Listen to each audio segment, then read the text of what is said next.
Nosy here, Head of Training and Development at AudaCity Capital. Today I'm reviewing the account of Kyle. Kyle's been with us from the 17th of May 2021 up until the date of review 23rd of June 2021. Kyle's had an absolute gain of 4.91%, a daily gain of 9.95%, and a daily gain of 0.22%. Kyle's maintained 7.82% monthly and has had a drawdown of 4.41% in total. And as you can see, that drawdown came in the middle of May and early June. But Kyle has actually increased his profit gain rate and has accelerated from that drawdown ever since. So let's have a look at how Kyle's traded this account. And as we can see in the advanced statistics, he's had only a total of 47 trades before hitting 10%. So basically this is another interesting trader.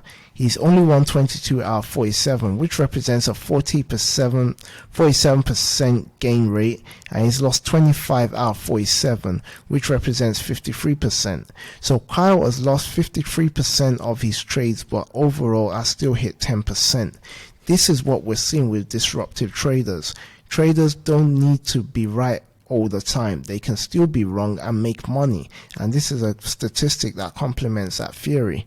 So looking at the summary of trades taken, Kyle's traded quite a few pairs, but as I always tell traders, let's stick to what's made you the most pips. And observing this from a snapshot, I can see only 3 pairs, and I recommend you stick to these 3 pairs to give you the consistent pips to enable you to be successful on the hidden and the FTP program. I'm going to look at the Canadian dollar yen, where you've made $931.56.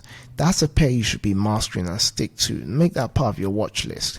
The pound yen, where you've made $429.43. Stick to that because that's a significant number. And more importantly, the US dollar CAD, where you made $405.92. These are very good trades. So if you stick to these 4 trades, apply your same strategy and trading plan, I guarantee you definitely improve and hit the next 10% within days or a few weeks. But at the same time, not taking nothing away from you, your strategy works and you're a good trader, hence we're seeing the results we're seeing. Looking at the monthly analytics, you were down in May by minus 3.61%, but in June you've come back to hit 14.71%. So congratulations on this and well done. I just want to look at some of your trades, the exposure, your trade log. And as I can see, wow, I'm very impressed. You definitely have stop losses and take profits in place. But just 1 or 2 trades, you've not got your take profit in. But consistently, you've always used stop losses. So congratulations and well done. So there just 1 or 2 trades where you've not used take profits and some of your stop losses have been hit, or you haven't used the stop loss in total. So just bear that in mind. And always look to improve as a trader, because in this business you always have to keep on improving and tweaking your strategy as the market conditions change. So congratulations, and I look forward to reviewing your next account when you hit the $60,000 US.